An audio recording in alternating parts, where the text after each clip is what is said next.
My brother-in-law died suddenly, and now my sister and her kids have to sell their home. That's why I told my husband we could not put off getting life insurance any longer. An agent offered us a 10-year, $500,000 policy for nearly $50 a month. Then we called SelectQuote. SelectQuote found us identical coverage for only $19 a month, a savings of $369 a year. Whether you need a $500,000 policy or a $5 million policy, SelectQuote could save you more than 50% on term life insurance. For your free quote, go to SelectQuote.com. SelectQuote.com. That's SelectQuote.com. SelectQuote. We shop, you save. Full details on example policies at SelectQuote.com/commercials. The holidays start here at Baker's with a variety of options to celebrate traditions old and new. You could do a classic herb-roasted turkey or spice it up and make turkey tacos.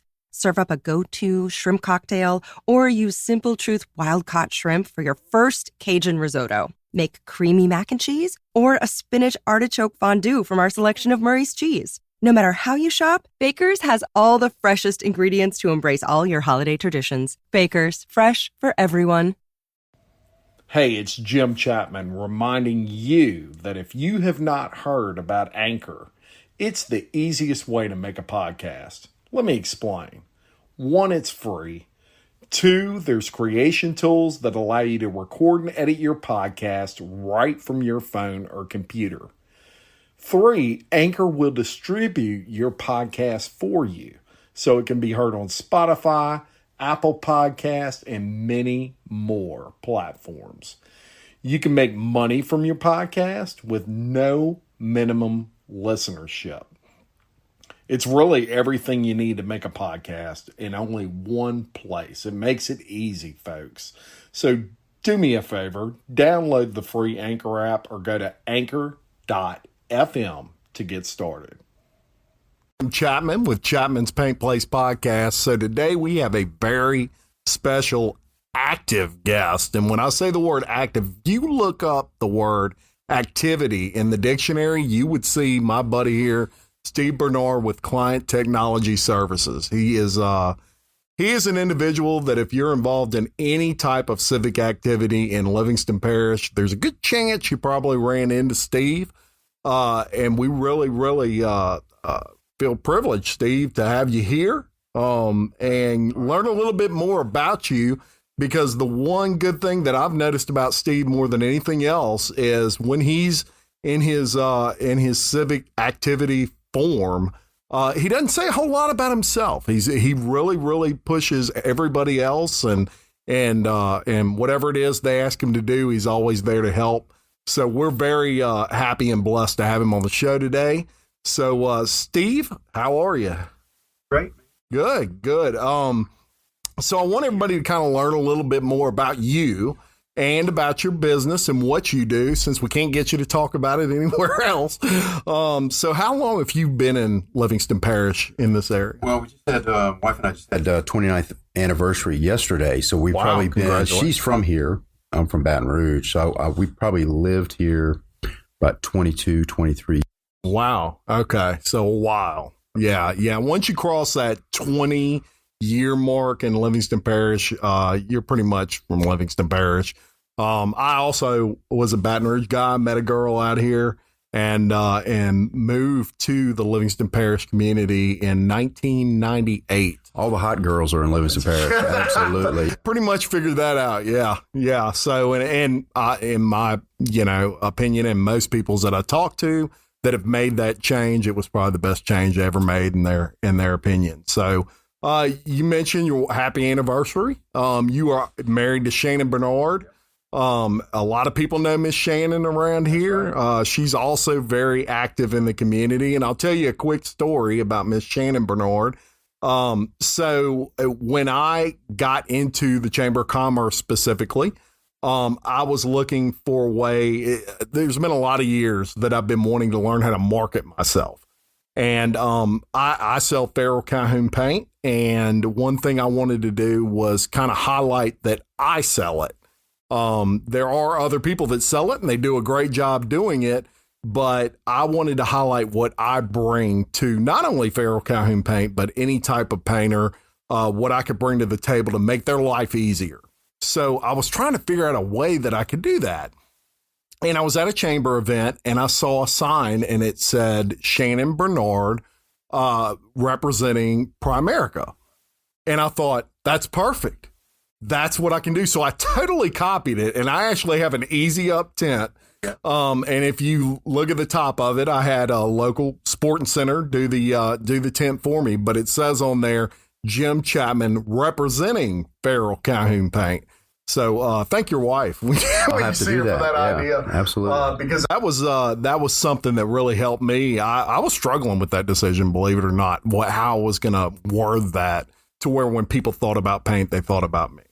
So one thing I want to do first is I want to get into what you do, your business specifically a little bit. You own Client Technology Services. Right. They offer IT services. So what specifically does Client Technology Services do for their clients? I'm sure you offer cloud-based stuff, and so kind of get into that with me a little bit. Okay, so we mainly support businesses. Mm-hmm. So basically, we'll take a business with one computer, or we've got clients with over 30 with several servers. We do the whole, I guess, gamut of it. But we're like your internal IT department. So it's hard to hire, people to take care of your IT that were, like employees and stuff. So sure. We're your outsource. Or if you've got internal IT, we're a resource for them. But we do all that, viruses, we sell computers, we can support your servers, we do all that cloud stuff.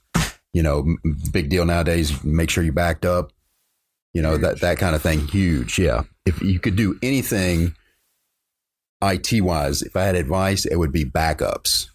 Always back up. So we manage backups for our clients, or we'll do them. But, we've got all kinds of stuff. We have monthly clients. We prefer being on site, which a lot of our competition does everything remote. We do that too, but we like seeing the client. Yeah. Most of our clients have been longtime friends of ours. So, it's, most IT guys are nerdy. We tend to think we're not as nerdy as the rest of them and stuff. We are chatterboxes, man. We're on site. Hey, how you doing? Our clients, like that, because you're engaging them and stuff. And so they use you more. And, we've got a bunch of long-term. I've had a same client since 1982.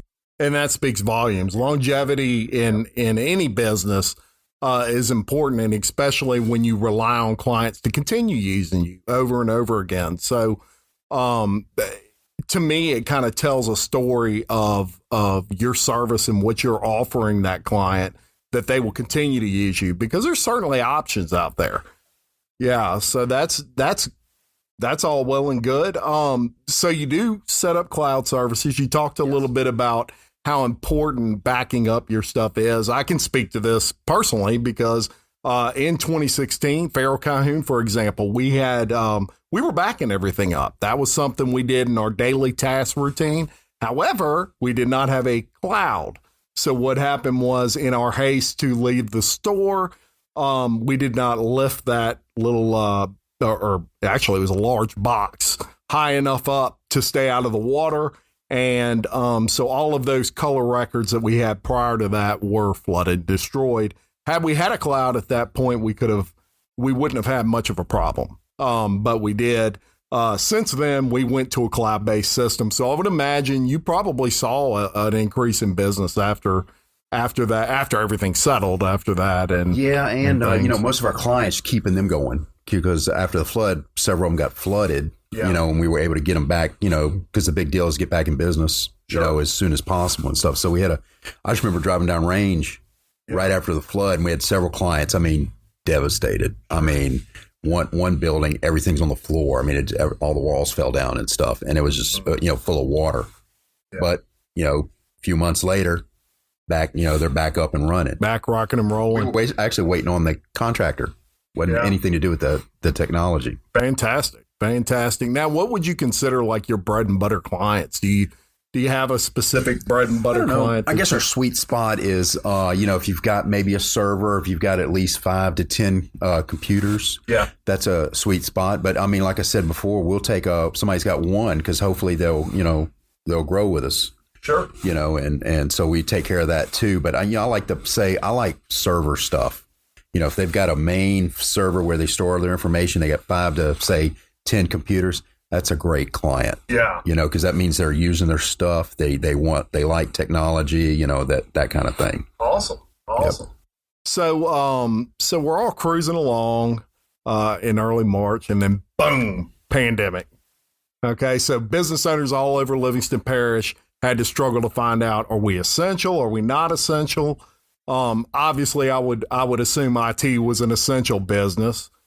Yeah. So what steps did your company take to kind of adjust to that climate out there? I know in our case, we had to kind of look on the news and like everybody else and find out, read the CDC's website, find out what we were required to do. What from Client Technology Services did y'all want to kind of enact to make sure everybody felt comfortable? Well, we followed all the guidelines, and, we're checking all the, we've got technology newsletters, all that kind of stuff that help us go. But we have first thing we bought was an air unit for our office that recycles the air. So we do a lot of remote support. Yeah. So, we're in the office, so we're spaced out, and we do check our temperatures every day. We wear the gloves and masks. Now we kind of, the rule of thumb is when we go to a client, if they want it, we do it. If they don't, we kind of go with what the client says. But we were lucky because we were essential. We had several clients that they were essential. So we were still going on site and stuff. So what they would do is they'd split their staff. So half would work today and the other half would work from home, and then they'd rotate. So we got a lot of remote requests, which almost every IT company, that's all they're working on. Hey, I need to work from home, and I got to do it today or within a couple of days, which we were able to do because most of our clients, we remote into them anyway. So we let them piggyback off ours, and it gets them right in and stuff. So interesting. Yeah, it's pretty cool. That's to say, most of our clients, even our onesie clients with one computer, if they want us to, we can remote in. So it's cool because they'll call and like in 15 minutes, I can just jump in, and it's 9 times out of 10, it's a quickie fix, or they want to know how to do something, or, click this and they're up and running, don't have to wait for us to drive out. And that's fantastic because that, to me, any business that had, it was almost like we're set up to perform remotely if we have to. It was the same thing with a lot of companies, whether they were small or large. There were a lot of companies that had knowledge of, okay, we can do Zoom meetings. We can, we need to contact our clients and find out just what you said. What are they comfortable with? The last thing I wanted to do from my sales perspective is go make a call on a client that didn't want me there or was, I don't want to say that because of course everybody wants me there. Absolutely, what am I saying? But maybe not necessarily comfortable, with outside folks coming in. One thing I'll say about Livingston Parish that I noticed is that everybody was real good about communicating that. The signage at the stores kind of lets you know, hey, if you're coming in here, make sure you got a mask on. And most people that I saw complied. So that was a good thing. One thing I tried, and I'm sure you did as well, to keep in mind is that it was a high stress time for everybody. So everybody was kind of on edge. I would notice it, just from them maybe coming to the paint store. They just seemed like they were a little bit more on edge than usual. Totally understood it because guess what? I was too. I'm sure everybody when things change daily, it can affect. But everybody here, I thought for the most part, really reacted. I thought so too. The way they should. Now, did you see a change, either positive or negative, in your bottom line, or did it pretty much, I think we were a little busier, but so our normal day is we get calls all day long. Mm-hmm. For whatever reason, when the pandemic hit, we would get, instead of one call, when somebody would call, I'd get 3 calls at once, but may not have nothing for an hour. And then one person would call and we'd have 2 others like right on it. They would come in clumps, and and that's the only thing I noticed that was out of the norm. Yeah. But it's all remote stuff. We were still doing, like, we do scheduled visits every month. Clients get certain days we go out and stuff. We were still able to do all that. I think we maybe missed 1 or 2 just because of the client, we were going to, or they bump it or something like that. But I think we're probably busier, but we were able to get some stuff done that we've just put off that's not important. Right. Because we had lapses of time in between instead of just being steady busy, it being little clumps. And then we'd have a break for an hour or so in between. And so we're about as efficient as we've ever been because we've been able to catch up and stuff. And we had just moved offices, like over a lateral move in the office building we're in. So we were able to finish that, whereas we were just kind of doing it whenever we could do it. And so that's probably the only benefit we got out of that. We were a little busier, but it wasn't killing us. Right. And I noticed that too in my world, where it was almost like ups and downs. So you would either be totally dead for 2 hours, or you'd have 100 customers in 2 hours. Right. And the good thing about that, and you bring up a good point, is we were able to accomplish some things in that store when it was dead for 2 hours that we weren't able to do during a normal day where it's just steady. Every 5-10 minutes you're getting another order. So there was an advantage to that. No, we did get a couple of new clients in that interim because we had one out of state. Yeah. They just called and they said, I think it was Ohio, and they said nobody will even come out. We've called, they'll remote, but it takes them like days to call us back. So we were able to get them up and running remotely. They could get us in. And so that's kind of neat. Yeah. So we've gotten just a couple of clients because they couldn't get anybody else, or, the problem with IT is you're scared to change unless you have to. Something crashes, which kind of sucks for us because that means they crashed when they're saying, hey, come take a look at our stuff. And we're like, well, nothing's working. We don't know their system and stuff. So, they don't leave just because they don't like their IT. It has to be something detrimental to make them make that decision. And this was one of them. They just couldn't get a hold of anybody. And so they're saying, oh, let me call Steve. And we're like, hey, what do you need? And so we got a couple just for being available. Yeah. And that's a very interesting point and true, even from a company standpoint, sitting on this side of the chair. The thought of anything changing in a computer system blows my mind. I'm acclimated to how that computer works. And then if somebody tells me, well, it'd be a good idea to do this or a good idea to do that, I'm thinking you're just wanting to make money. You're just trying to cost me more money than I want to pay. And the thing about it is computers are something, especially in the IT business specifically, that I'm very comfortable around computers. And I would say I know more than the average bear about computers. But compared to what it's 1/100th likely of what especially on the IT side of it. So it's something that people don't just jump in and, hey, I want to do this. It's usually our computer has crashed and now we need to do this. So you mentioned Zoom type meetings, and one thing I wanted to get into is had you seen any change in clients calling you and saying, hey, how does this Zoom thing work? How do I conference? A lot of remote stuff, like before all this happened, you'd say web conference and people would just get hazed over like, ooh, okay, yeah, I know we probably need to do that at some point. They didn't understand it. Now it's like the new normal. Everybody's doing Zoom meetings all over the place. I mean, you just can't get webcams. Right. So, that's the problem right now is we're waiting on web cameras and stuff to come in, but now it's the normal. So I probably have like 3 clients that said, hey, probably in September, we're going to probably stay like this where we'll have some of them stay home and work remote, because it's actually working out, but they would have never tried it. That's right. If they didn't have to, because they didn't understand it. Oh, they can actually do the same amount of work from home that they're doing in the office. Exactly my point. Yes, it's easier and it's a lot cheaper. And companies, you're looking at ways, especially your larger companies in general, they're seeing a drop off somewhat in sales and things like that. And so the way they're making up for it is they're cutting costs in other areas. Zoom has really, and I say Zoom, Microsoft has a version of, there's many. Yeah. So, but those type of conferencing systems, they're so easy to figure out now and so easy to use. The companies are like, we don't need regional reps going and visiting markets every week anymore. Instead of paying for that hotel room, instead of paying for this guy to leave town and use the gas and the insurance and all that thing, why don't we just have him Zoom his sales reps that maybe he's in charge of from home? and or from his home office and give him the tax write-off, and we just saved ourselves a ton of money.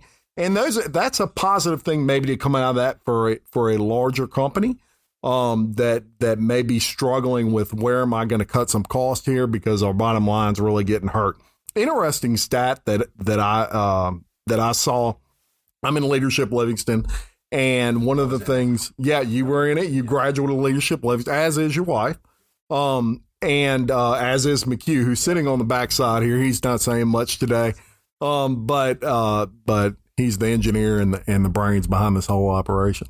So anyway, one thing, interesting stat that we did our parish government day. I think it was week before last, but of course we Zoomed it because of everything going on. One of the interesting things with that is they showed the sales tax intake for April of this year and the sales tax intake from April of last year. Believe it or not, with all these businesses closed or only doing curbside, they actually had a increase in sales tax. Blew my mind.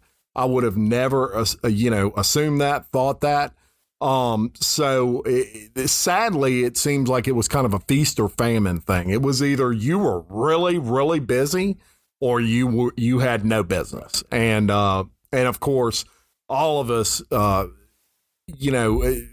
feel horrible for those that had to completely close, like the restaurants and things like that. And we're hoping for a large comeback. One good thing that I'm hoping personally that can come out of all this is people really take into account how important it is to buy local, shop local, use family-owned companies, because in situations like this, number one, they need you. And number two, you're doing a good thing that you should feel good about. If it costs you 50 cents more to buy that particular item local instead of going on Amazon, pay it. It matters more than a lot of people realize. And all of us here in Livingston Parish feel that way for the most part. If you know of people, mention it to them and tell them, hey, think you can get that somewhere local? I mean, I'm not ashamed to ask them because it matters. It really does, especially our restaurants around here, that have really suffered over all this. So let's talk about giving back, since that's so important. You're a member of BNI. You're a member of the Livingston Parish Chamber of Commerce as an ambassador, and you do a whole bunch of other stuff. What are some other civic organizations? Well, I'm in Walker, Kiwanis. It's been about a year. We wanted to do something more community-based, and, I'd been talking to, I was going to join Kiwanis. I didn't know they had one in Walker, so I was going to join the one in Denham, and then I was talking to Travis Clark. He says, we have Kiwanis and Walker. I'm like, well, that's where I live. Yeah, so I've been there about a year. That's great. BNI be almost 17 years in November, and then the Livingston Parish Chamber. I've probably been 13 years member. So yeah. Well, and you're a guy that is at every event just about when we had events, and you're a guy that's out there. You're a face that people see. I remember when I joined the chamber, Steve was one of the first guys I met. And made it, and I joined anyway. Wow, yeah, that's a testament to Jim right there. Yeah, that's right.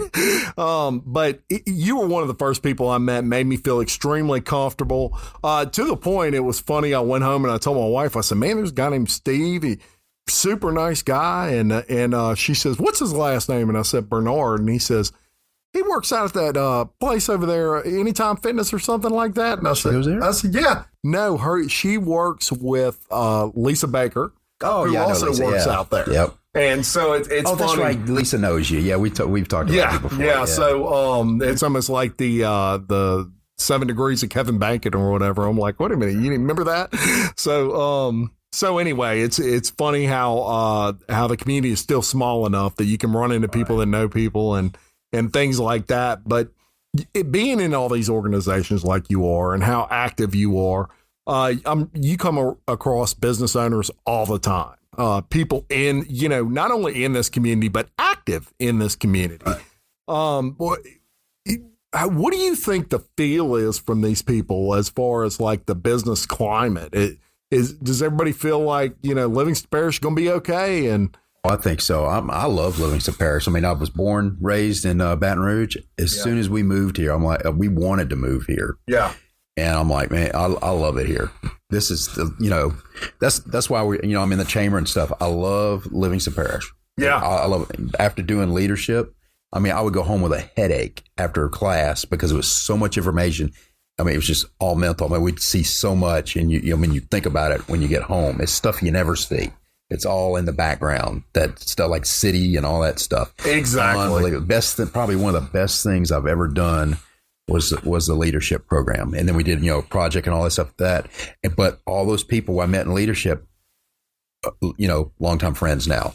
Yeah. And that's the great thing about leadership. I agree with that. It almost sounds like we're word for word on that. I feel the same way. All of us in here, even McHugh, you can't see.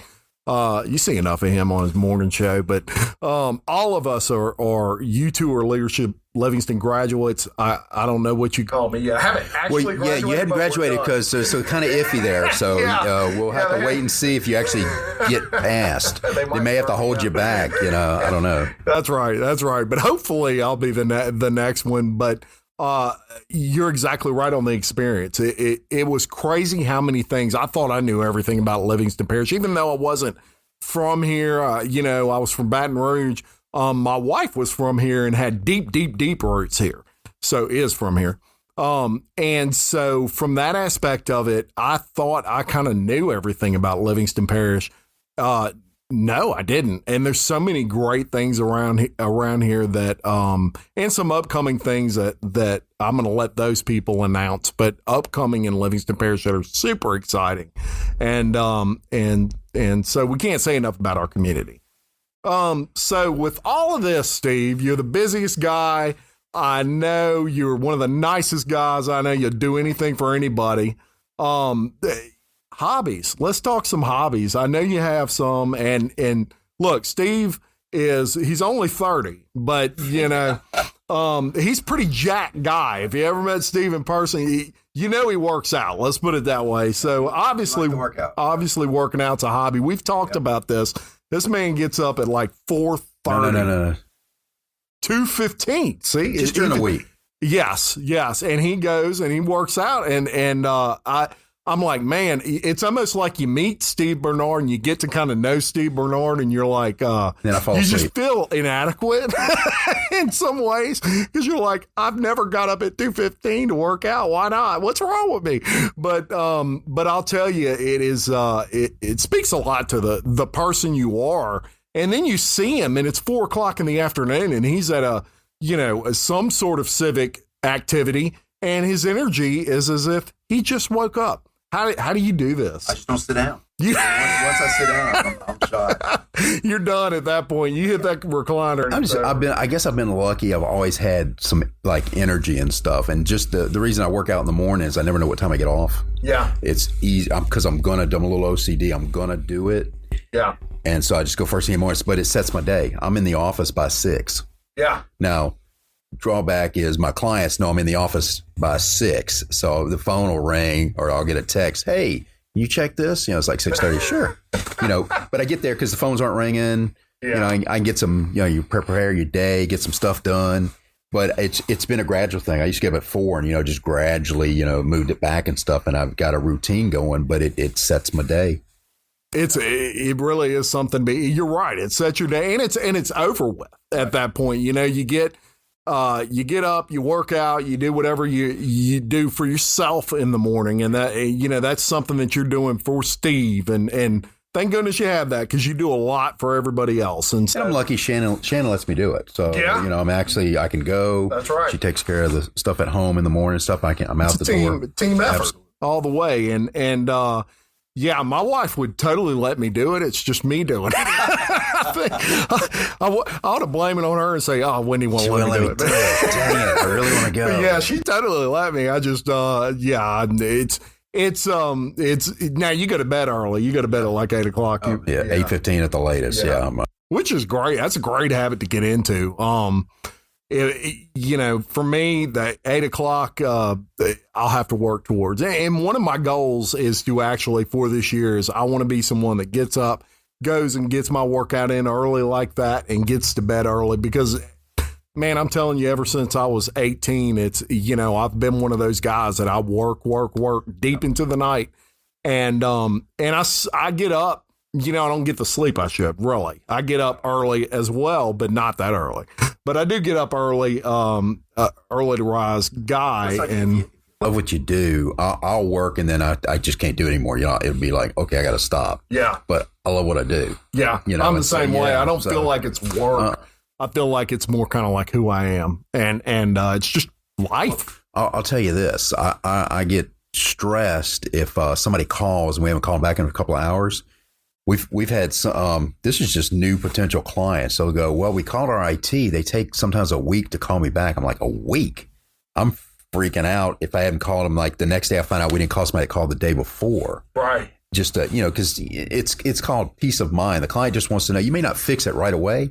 Hey, look, you called? What's going on? Oh, yeah, we can take care of that for you. And that's all they want to know. Yeah. It could be some minor issue, but to them, it's either stopping them or they don't know how to move forward from it. And so just the little callback, and it could be as simple as, hey, next Friday, can you do this for me? Absolutely. Well, that's off their plate. Yeah. And so we really try to do that. But we came from what's called break fix. If something breaks, you call me. Most of our competition, and we do it too, have monthly plans. You do a bunch of preventive maintenance, visits and all that kind of stuff. Well, we came from that break fix model. You call, we just jump on it. And we used to do payroll systems and a point of sale systems, which means if your payroll's down, you can't cut checks for your employees. Right. That's an emergency. Deal. So yes. We would just jump. So we've just always had that attitude. Let's, even if it's something simple, let's see if we can knock that out. Yeah. But we've invested in some software that tracks all our stuff. So if I know I'm coming to your place tomorrow, I can look in the system and say, well, here's these 2 other little things, not important. Yeah. Just we'll knock those out while we're there. Yeah, your prioritized. Yes, and it saves you money, saves us a little time from going all over the place and stuff, and you're happy. So yeah. So we touched on a little bit with your family, and tell us a little bit more about your family. Oh, I got a son. He works with me now. He'll be 25 in October. He graduated LSU last year, computer science. But he wants to be an actor. So okay. At some point he's going to leave. Yeah. It might be a year or so. He either wants to go to California, Atlanta, wherever the jobs are. But he does improv, all this stuff. He's been in John Schneider's that movie he did last year for Christmas with General Lee and stuff. Yeah, he had his name in the credits and stuff. Yeah, it's on the picture of the cover and stuff. That's a big deal. And so he'd be 25. My daughter Bella just turned 11. She was foster care. We had her we ended up adopting her. We got her at 6 weeks, adopted her a year later. Wow. So yeah, awesome. And then we got a dog. Dotson. He's 15. There you go. Spoiled. They run the house. Best dog ever is Dotson, in my opinion. They run the house. Whatever, but yeah, they're amazing dogs. Yep. And it's funny you say that.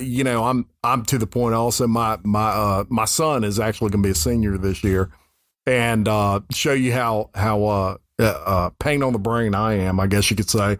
He tells me, we've been trying to hammer him down on what do you want to do? What do you want to do? Now, when I was his age, what I wanted to do? I knew what I wanted to do.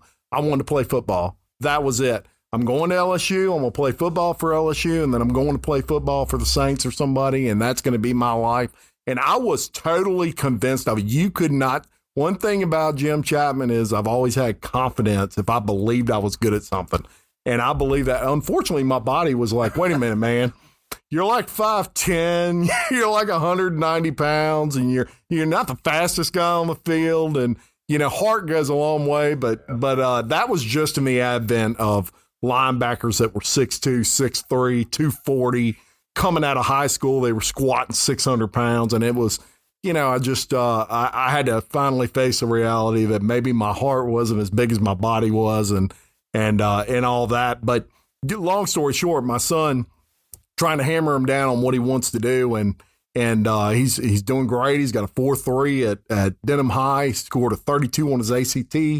and taking it one more time. I'm trying to get a 36 out of him. We'll see if that happens. But he's one of these people, unlike me, who doesn't really have limitations on where he could go because of his grades and his ability in that field. And he said, well, I want to be a it totally escaped my mind. Mime? Yes, it's something with the mime. He wants to be a mathematician. And now what I said was, what? A mathematician? And I'm thinking a professor teaching algebra in high school, and there's nothing wrong with that at all. But I'm thinking, well, how much is, this shows you how pain on the brain I am. So I go on and Google mathematician, and the starting pay is like $135,000 a year. And I'm like, oh, this is sweet. So I start doing jobs available for mathematicians. So it's the number 3 rated job by U.S. News and World Report, and it is the number 14 highest paid job overall. So who hires for this? SpaceX, NASA, all of these, especially those type of fields where they're trying to figure out probabilities, they hire mathematicians to figure all that stuff out. And so it's actually a huge field that I knew. And he's sitting there almost laughing at me the whole time because I'm like, you sure you want to be? And he's like, Dad, I'm telling you, it's a good field. And I'm like, and he's interested in that. Totally. He's a space guy. I'm not a big math fan. No, me neither. Trust me. Yeah. I can figure out the square footage of your house, no problem. And I didn't think I was going to use that math, to be honest. But I'll tell you, he's all into that. And space, when SpaceX just launched, I mean, he was front row with us watching that on the phone at the time. But so good kid, and we wish him the best. But I'll tell you what, yours sound like they're just phenomenal, and hopefully we'll be seeing. Let me tell you this: since you didn't get your football dream, I think that's why they have cornhole tournaments. So you can be good at something. Yeah, I'm okay at cornhole, but I love the game.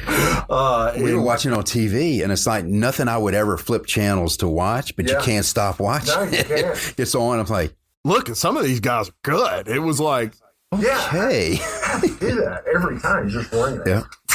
But so that's great. So during each podcast, I like to totally throw people off by asking a question that is totally unrelated to the podcast. 7.